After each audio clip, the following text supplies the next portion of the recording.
Hello and welcome to this week's look at the world of stunts and action on film and television. How are you? I trust you have made it through another week unscathed. Unlike me, of course, who I'm suffering from severe hip issues at the moment. Hips and... Never planned on this when you get to a certain age. It was all going swimmingly until I hit 40 and then something happened, and then it just continued to get worse into my 50s. So yes, I'm having a bit of an issue with the hips at the moment, and it's not as great as it was, but we plod on. And plus the fact I'm only sitting down for brief periods of time with excellent spongy material, which I'm using practically everywhere to get me through the day. Thank you very much indeed for all of those of you who have commented on. I've had x-rays and MRIs and all sorts of bits and pieces recently. Those of you who follow me on the Facebook and all the other bits and pieces, I'm very grateful for your concern, and I'm hoping that it's only a flash in the pan that maybe can be cured relatively quickly. So anyway, we don't know. A bit like Jurassic Park, it's been 53 years in the making, this hip of mine, as opposed to 600 million or 60 million years in the making. So. And of course this week it's nice because we are in outer space. We are in new territories. We've covered one of these movies before, but bear in mind that there is a brand new Superman movie at the pictures. If you haven't already seen it, go and see it. Go and see it on the big screen. It's great fun. If you're going in expecting to see what's happened before, in a sort of, slightly darker approach that a lot of comic book heroes have gone towards, then that's not what this is. It is still a bit more comic book, but it is certainly not dark. It's pretty exciting. It's a bit daft in places, but that's kind of nice as well. And it gave me an opportunity to look at the movie and then compare it with the original Superman, the movie, which arrived, of course, back in 1978 and made Christopher Reeve a household name and made Superman a household name on the big screen. In order to do that, I wanted to have a word with somebody who maybe was there at the very start, and I'm very lucky in a situation where I'm able to pick up the phone and speak to somebody and go, would you be able to do me a favour? Which is exactly what he's done. So we are going to have a look at a conversation that I had fairly recently with Paul Weston. Paul Weston, stuntman, stunt coordinator, second unit director, all-round good egg, fabulous dancer too, knows the thing about the soft shoe shuffle. I've witnessed that on several occasions. But also the nice thing is that he was there at the very beginning. Not only was he there at the beginning, but he was there at the rigging stage. He was there at the concept stage of those individuals working on the picture under Alf Joint and Vic Armstrong, of course, and working together and saying, how are we going to make this character fly for real? That's the big question. How can you actually make this character fly? And the poster line, the splash line, of course, was, you'll believe a man can fly, and we did. It was that simple. That's how well they did it. And this is what we talked about with Paul. Here it comes. I think that the Wally Beavers was the first special effects guy on it. He had a few ideas, and then Les Bowie, and it was that the technical side of building a gimbal helped in the first place. Coming up with the idea of a pole arm sticking out through the screen, and the body's put on the end of it so you can't see the pole behind them. That was a brilliant idea. And body molds, we were all in body molds and laid on the body mold with the pipe behind us, or we were at the side, and you still couldn't see the pole. So you could do that sort of thing, slightly turn. So the pole arm and the gimbals were great. So you were on going up and down on a gimbal, um, anything to get away from wires, because we tried different wires, different colored wires, uh, painted, sprayed, different tones of gray and black, and anytime you could line a wire up against a building or anything in the studio that you could line up the wires so you didn't actually see them. They were lost in the lines of the set. Otherwise, they had to blow up the actual frames and paint out each wire, Wow. which was very obviously time consuming and difficult. So yeah, we all of us were trying to work out ways of making a man fly without wires. Um, so I had in my dressing room, I took the doors off the wardrobe, black velvet inside, and I hung a little Superman on wires on little um, monofilaments, and then I had a projection camera and a 50-50 mirror, and so that I was using the 50-50 mirror to send light down the lens onto the figure. Yep. But in the 50-50 mirror, I had the skyline of New York during Okay. at night. So I could just move the figure by moving the skyline Right. backwards and forwards.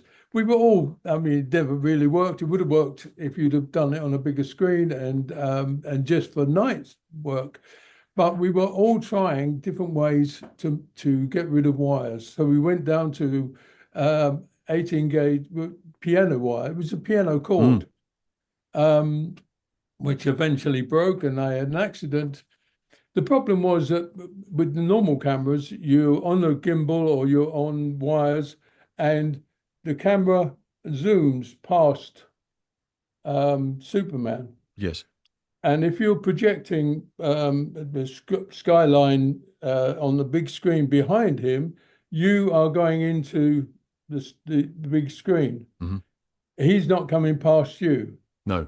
So the big screen stays more or less. So it's difficult to actually get him to fly past you because the background stays the same. Right. What Zoran came up with is that the background zooms out. So that stays the same, and he comes past the camera, Right. which was brilliant. He got an Oscar for it, I think. But up until that point, we were flying on. I was flying on the flying unit on 18 gauge with like a piano wire, and I was flying. It was my birthday, January the 7th, if you want to remember, for birthday card. Again? Right. Let me write Yeah. that down once again. Yes. And they Every said, year now, is it? I see. Yeah. Okay. Yep. Got it. they said, come in Saturday morning. All we're doing is the burglar sequence Oh, yeah. uh, where the burglar is on his. So they built, the art department put the whole of the skyscraper on the floor. Right. So, and then behind it, they had the streets of projecting the street of New York or Metropolis. Metropolis. Yeah. So he was crawling towards camera.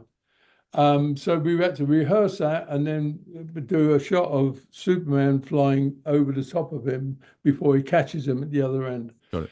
So Saturday morning, I go in there and get dressed in black, and I'm on my hands and knees, and I've got the camera looking past me. This is just for a rehearsal, and I'm climbing towards camera. And then I supposed to look up, and when Superman arrives, and I start tumbling backwards. And that's what we rehearsed in the morning. Okay. By lunchtime, we rehearsed all that. And because I was on the floor, I didn't need any boxes on the, in case I fell.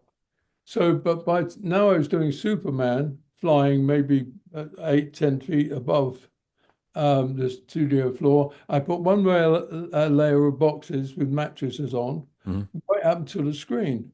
Okay. When I was stopping on the skate, what happens is that you're on your wires onto like a coat hanger that wire goes up into the reds, which is the rafters at the top of the studio, Yes. goes over across the studio down, and there's two men on on big drums. Your best They're friends. winding Yeah. the wire. So as they wind it, you go flying, Got it. pulls you towards the stop. Well, they were pulling me, and I was stopping 15 feet away from the screen.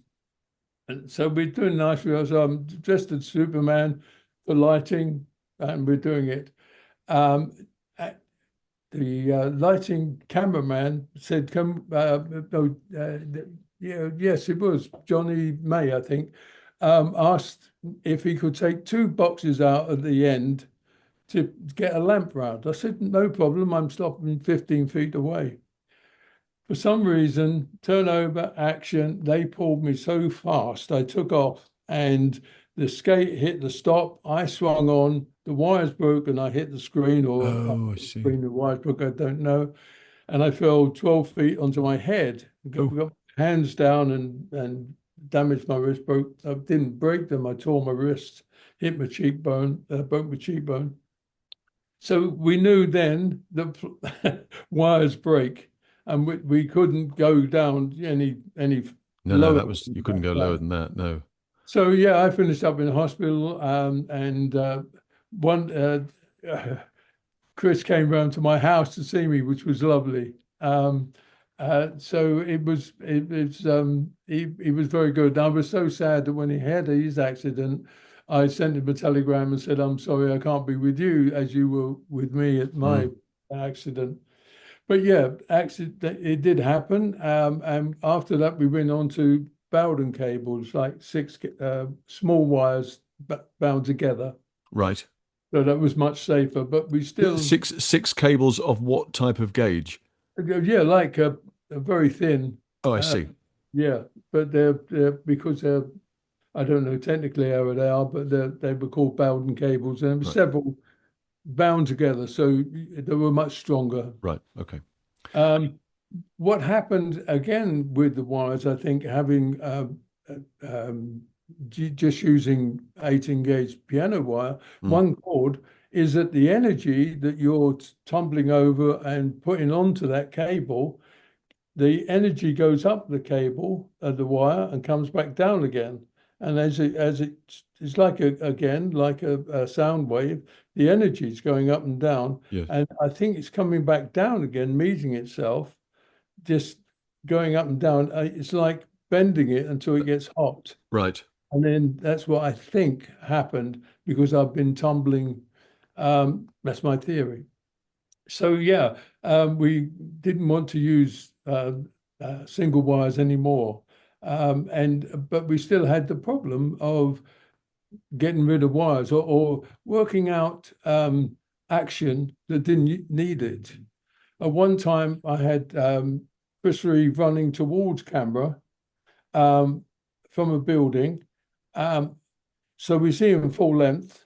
He runs towards camera and then dives, takes off. To achieve that without wires, I had a parallelogram like a seesaw, Yes. and I had rostrum tops with George Cooper and Greg Powell standing on there. Surprised he wasn't in Kidderminster by the time they landed. These two boys the other end. So they were to jump on the parallelogram Right. as Chris walked, run forward and stepped onto it. They would jump on it, and I put a goalpost with a rail over the top so that as he goes up, he reaches up, grabs the pole, and brings his legs out of shot. So he's out of shot, of course. Yeah, Yeah. right. So that worked perfectly. Yeah. You're looking all the time for bits of technology or ways of coming Well, up with things. this is key to the whole thing because, as I say, here we are with this brand new Superman movie that is doing the type of business now that this movie, the original one in 1978, was doing. it's creating the same sort of noise that the original was doing, but it wouldn't be here if it wasn't for the movie that you boys created back in 1978. I mean, there's been all of these different transitions.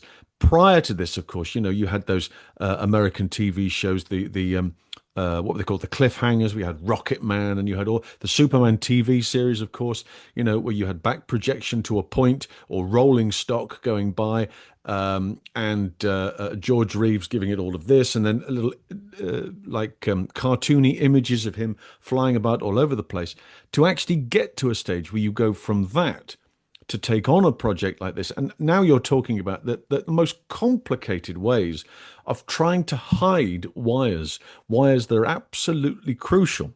You fly from your hip, Right. and it's like having a Explain bolt. explain that to us. So the harness, you've mentioned that it's it goes between your legs and around the back there, so it's supporting the harness. So where are these? Is it two wires? Is it a series of wires? Explain where those pickup points are on the harness itself, so that you try and adapt that balance. Mm. Well, on you have like a leather belt Hmm. uh, that it's about that thick, Right.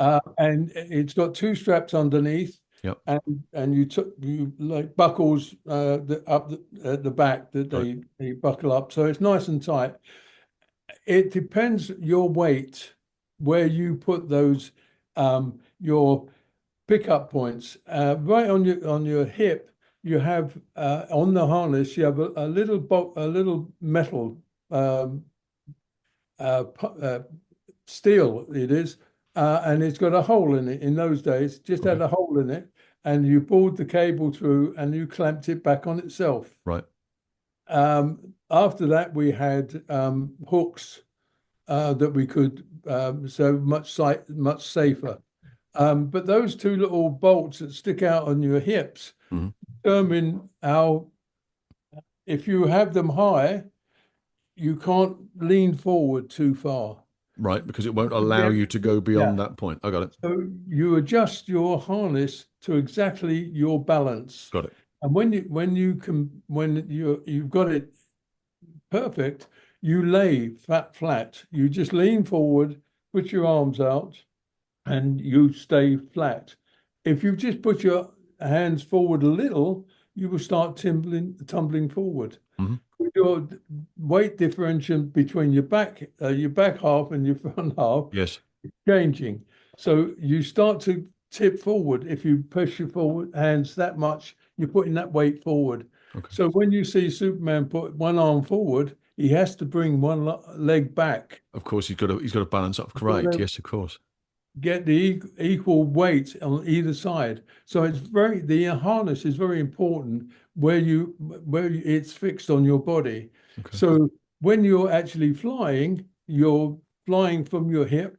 And when they take you out, and when that shot of you're saying of Chris coming in to the Yeah, Fortress of Solitude, isn't it? solitude, yeah, as he comes in, he has to bank. Yes. Those wires take you out.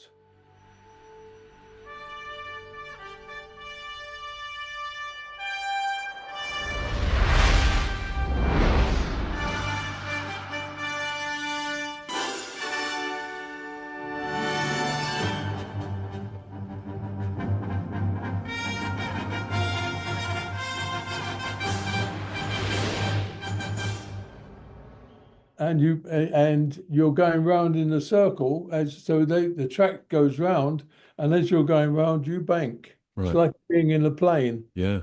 You come back the other way, you bank that way. So yes, we had all devices on top. Sometimes we would have Bob Harmon, the special effects guy, above the wires. So he's on the cables as well. You're Okay. flying underneath. You've got two wires coming from your hips going up to a coat hanger. Right. And on top of that is the main cable. We had a little box up there that he sat in, a metal uh, box with a steering wheel. So as he went forward, he could then Right. Yeah, he turn can the physically actual, turn it so that it yeah. starts to move. And then you could bring him back. Excuse me.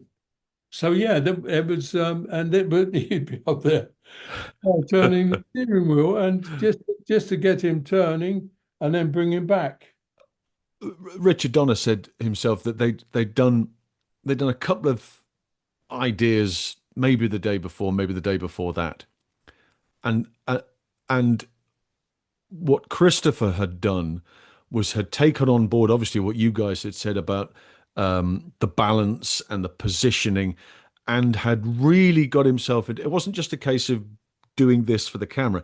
He had to physically adapt his body to turn into that, knowing that now that we know that it's being turned from above and that it's got to bank. Well, he has to do that too. And how do you do that? Well, he's got to Yeah. physically lean into it. And when Donna saw that, he said, "We've got it. We've absolutely done it," because it looked, and it's still startling now. It's absolutely wonderful. And I find it fascinating that because of this movie, and I don't think that there wasn't anything prior. There was lots of special effects things before in those early sort of between mid 70s to 78. There were lots of sort of Disney type special effecty movies where it looked very, very special effecty. But this was absolutely a moment where you went, that guy's flying. And now with superhero pictures, with the Marvel situation, all of the new movies that come out, somebody flying is really quite an ordinary thing. Mm. It's one of those things. Well, it's kind of expected. This person is a superhero, therefore they must be able to do X, Y, and Z. One of those things will be fly from here to there and get there before the villain does, because Mm. that's what they are. But you just don't have any of this if it wasn't for that first movie and all this extraordinary work that's gone into it. It's absolutely fascinating. How important? Sorry, just on that for a moment. How important was Christopher Reeve in? Again, from a casting perspective, Richard Donner, they'd seen many people. People's dentist, they were really struggling at one point. People's dentists were being seen because they had nice eyes and a big smile. But when Christopher Reeve, I think it's on one of the, I may even put it in this sequence here. One of his screen tests is the interview with Lois Lane at her Yes. apartment. He's on the balcony and he jumps down after he says, "Good evening, Miss Lane," and he jumps down to then, and Jeffrey Unsworth, who was on the camera, looked over at Richard Donner as if to go, well, this is different. This is not what we've had before. And all of a sudden, it's a very different situation because it was like his second movie. I think maybe a second movie.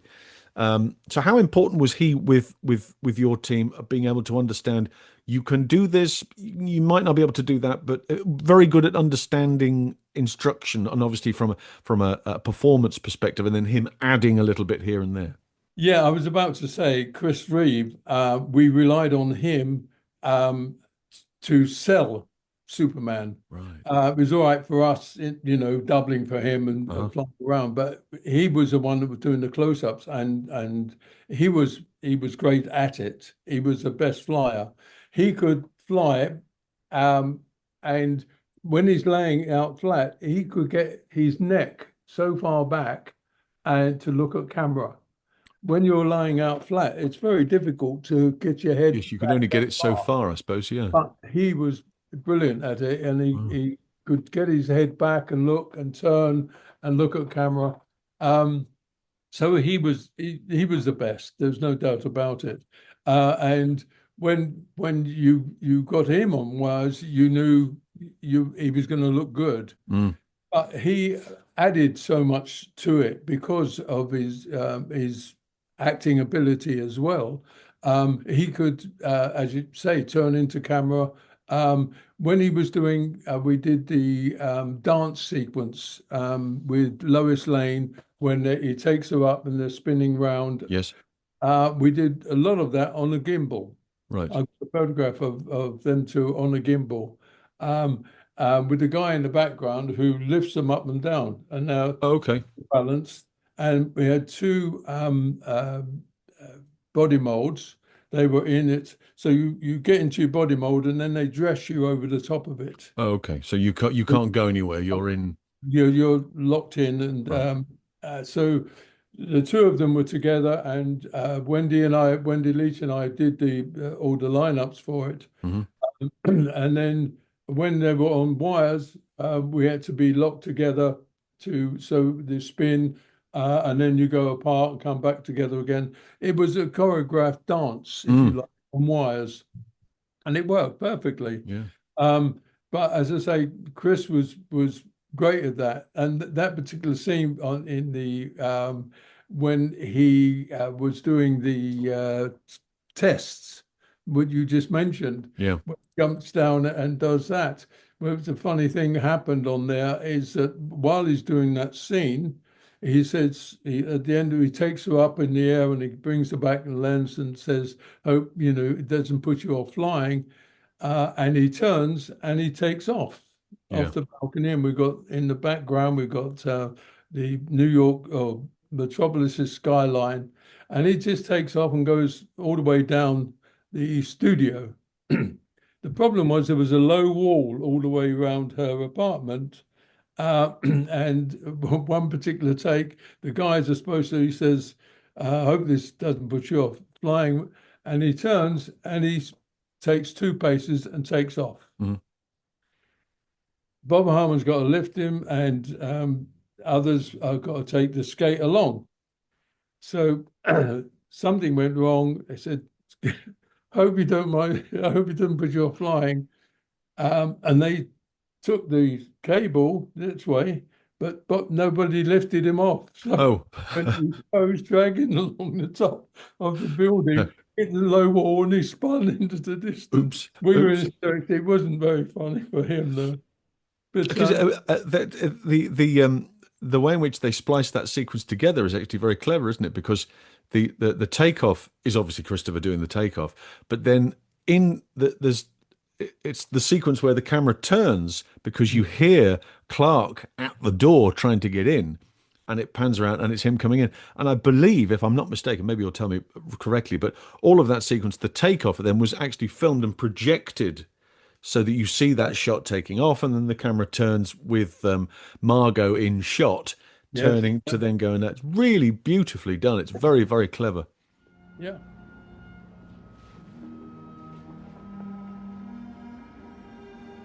You okay? Uh-huh.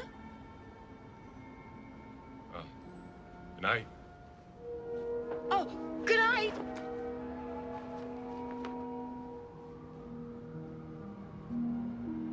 What a Superman.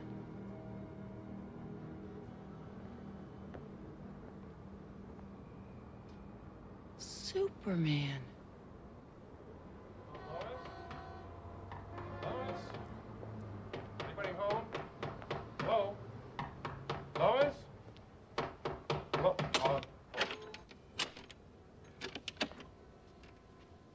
Hi. Can I come in? Oh, yeah. Lois, for goodness sake, didn't you hear me knocking? Uh-huh. Yeah.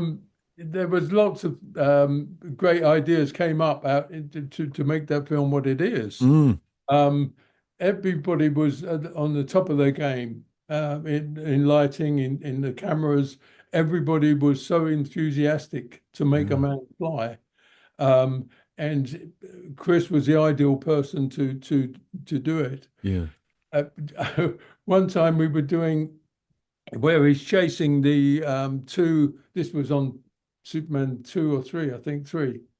And he's flying, chasing the bombs. What Oh, were they? is it the Grand Canyon sequence with the Grand rockets? Canyon, yeah. Yeah, it's the So third he's one. Yeah, chasing the two. What were they? I think they were missiles. Yeah, Missile, yeah, warheads. missile Yeah. bombs, warheads, yes. So we got the the front projection on him. He's flying, and we've got Arizona going past 2,000 miles an hour, and Yep. there's lights flashing on his face. So we've got the shot, and he's really trying to chase this, and we got the lights and smoke coming back. Uh, and I thought, just for a laugh, I've been in the prop store, and there was a big old albatross, big white old albatross, and its head was to one side, and he had a scrub nut. It was cut. His hair was sort of feathers were sticking up, a Yeah. bit like our director, Andre de Toff, Oh, that's right. Yeah. who had a patch over one eye. So what I did was I got up into the reds up in the rafters, and I got this albatross, which was a 4 foot wingspan. It was quite wide, a stuffed thing. It was solid. With his head like that, and I put a patch over one eye, and I said, when we finish, when you've got the shot, let me know. Just say you want one more for Lloyd's for insurance. We go again, and I'll drop this Got the albatross albatross down. alongside him, and it's on film somewhere. And he's flying 2,000 miles an hour. He's going after this, and then I'm winding this thing down on a bit of 4x2 on a wire, and it's coming down lower and lower. And it came down alongside him like that, and he's looking at him with this patch over. Eye patch. And at first he didn't see it. He's going like that, and he went, whoa, Oh, then he saw it. right in the life out. It was a bit of fun. Yeah. And in those days, you could, have some fun. So, Yeah, it's very different now, isn't it? I mean, there's so much that you could do back then to while away the hours. Not that yes. it was going to be particularly boring. I No, wouldn't have thought because there's huge amounts of stuff to do. Look at the state. Oh, this is lovely. I remember this is from that's Annie Potts, is it? Andy Ross. Annie Ross, I beg your pardon, and Paul in the Superman cape and the Batman outfit Yeah. after being fed into the computer that's grabbing it. Yes, I He remember was that very well. struggling. He's on the floor, and Superman's in the beams. He can't move. So I ran on just as Batman. Oh, I'll save you. I'll say you get shot for that these days, wouldn't you? Giving me hysterics. 17. But I think it's important to say that without you and the team and the remarkable individuals, including Christopher Reeve, God love him, and Margot, you're not with us anymore either, to that wonderful contrast that Christopher Reeve was able to do between being Superman and being Clark Kent. There's just a lovely moment that the sequence we've just referred to there from the first the interview moment. He's flown away. Clark's come in, or is it that maybe it's the second picture? Maybe you'll remind me of this. But she's gone off, and he takes off the glasses because he wants to tell her that he's Superman. And he takes off the glasses, and he stands up, and he is 6 inches taller. It's the slightest thing, but when he takes the specs off and he has them in his hands and he slowly does that, and all of a sudden he's enormous, he's huge, and then he realizes I can't do this, and she comes back into the room and he quickly puts the glasses on, and he's already dumbed down again, and he becomes Cary Grant again. It's That's this right. lovely contrast. He's really, really clever at that. Yeah. Hold up. No, I mean, I need a person. I have to fix my hair and some blush on.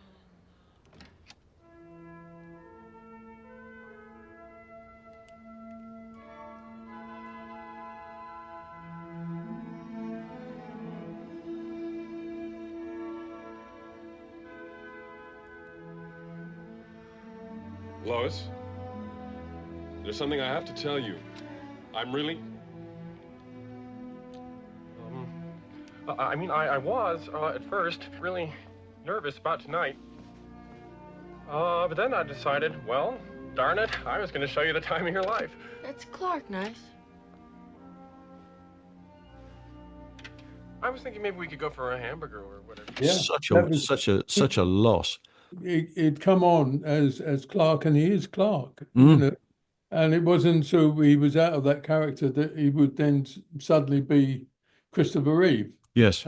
So he was brilliant, and though it's playing both. And in Superman 3, when he had to fight his Alter ego. Absolutely. Yes. he had to play those, every day we was changing clothes backwards and forwards, and he was playing the two parts. Yes. At one time, I had to double for Clark Kent and Superman. Yes. So he's got his arm around me when they're fighting, and they superimposed, our heads backwards and forwards. Yes, that's right. We were changing costumes all the time in the breaker's yard where all the cars were. The breaker's yard. Do you remember in Superman 3? Yes, that's right. It was the Into the fight crush. between the evil Superman That's and it. Clark Kent. Yes. Because I mean obviously that's a very famous sequence, and the amount of work there that had to be done, again from not only from a flying perspective, but just the physicality of having the same actor in the shot. I mean that hadn't been done that well before. I mean, again, breaking new ground. Mm.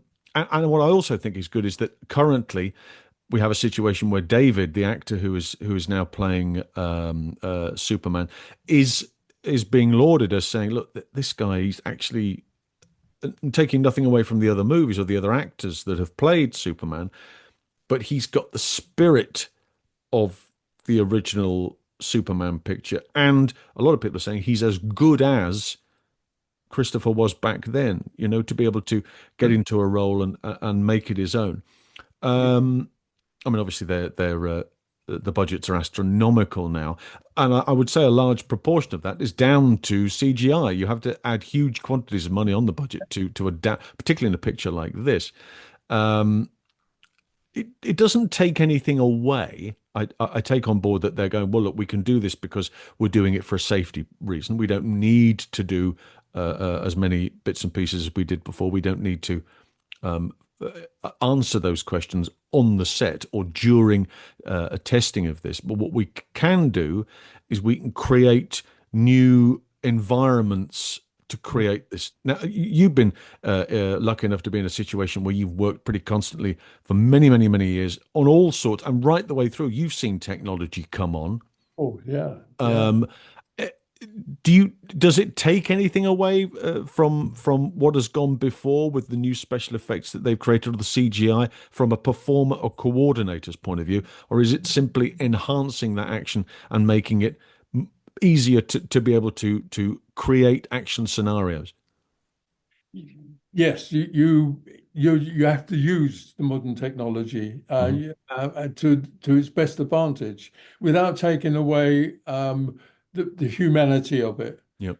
Now we can have guys on 4 or 5 wires spinning and going in different directions, which is fine in a superhero type of situation. Yes.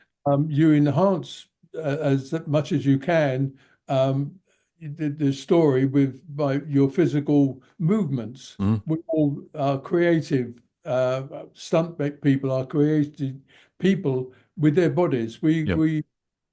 We just love being on movies and being part of the creation of something like a Superman, because the technology that we have today, we don't want to make it cartoonish. With superheroes, it's fine. You can, it's the audience belief or Yes. disbelief in what they're watching. If you think it's a cartoon, you haven't got that affinity or emotional feeling for that character. If the real person is like when you see stuntmen going flying around backwards and forwards, they're stuntmen. Yes, of And course. they're human beings. They may be spinning and doing fantastic things, but it's when you get, it gets too outrageous and you've got, bodies that have been CGI'd flying backwards and forwards. But I think the modern technology is wonderful and it should be used, but never forget the story or the human beings in that story, because that's what the audience have to feel, their enmity with that person. And if good actors take you that way, you're a part of that story. And that's what you need to maintain within all the technology. And I think, it's wonderful to be able to, be anywhere in the world you like, standing against a green screen, but somehow you lose the feeling of being actually out there, and being able to pan off and see life in the background that is real, not just a screen behind you. So yeah, I think it's the wonderful technology, and it should be used, but it must be used sparingly and to enhance the story of human beings, not just cartoon characters, really. The Well, I think you've cartoon characters should be human. Yes. Well, I think you've hit the nail on the head there, Paul, and it does bring us full circle there because as we touched on at the top of all of this, if it wasn't for the riggers and you guys being there back in 1978, we wouldn't have that Superman character, and we certainly wouldn't have the explosion of excitement that has come around for this brand new movie that's out this week. So I know you're going to enjoy it. I'm going to see the whole thing fully tomorrow at some point. But it's looking like it's going to be a huge success, I think. Yes, what I've heard about it, it is, yes, and it's so much lighter. They said it's a much more human, lighter. It's not dark and too evil. No, exactly. Well, that's the point. It should be helping people in the world, and I think hopefully this one does it. Yeah, well, let's hope that's the case, and I sincerely hope that we get the same sort of feeling that we got back in 1978 when we saw Christopher Reeve do it, thanks to all of the team and you guys doing all of the stunt work. Paul, thank you very much indeed for that, and I must thank you so much for giving me all of your time this afternoon. All right, sweat up. Take care of yourself. Lots of love, and I'll speak soon. All right. Yeah, lovely. Thanks for this. Cheers. Take care, matey. Thank Bye. you. Right, there you go. I hope you enjoyed that. I'm forever grateful to Paul for giving me his time and his insight into how you do all this sort of stuff. And again, it's, absolutely, if it wasn't for Paul and the guys back in 1978, we wouldn't be where we are now. It's that simple. You wouldn't have the Superman movie that you have now. You wouldn't have all of those all of those superhero movies. You wouldn't have all those Marvel movies that you have now, because they created this, and it's now got to a different level with CGI and lots of bits and pieces of comparison. So I hope you've enjoyed that. That was good fun to do. We will we'll regroup next week, will we, and do it all again with another subject. If you'd like to follow us on the social medias or contact us. If I could just get my teeth sorted out, that'd be even better. If you want to contact us regarding anything you've seen on the show or something that you'd like us maybe to have a look at, there is, in the notes down there is a Linktree link. Click on that. It will give you all of the social medias. You can comment in the notes, of course, but if you want to catch us anywhere else, that would be lovely. And until next time, it's bye for now.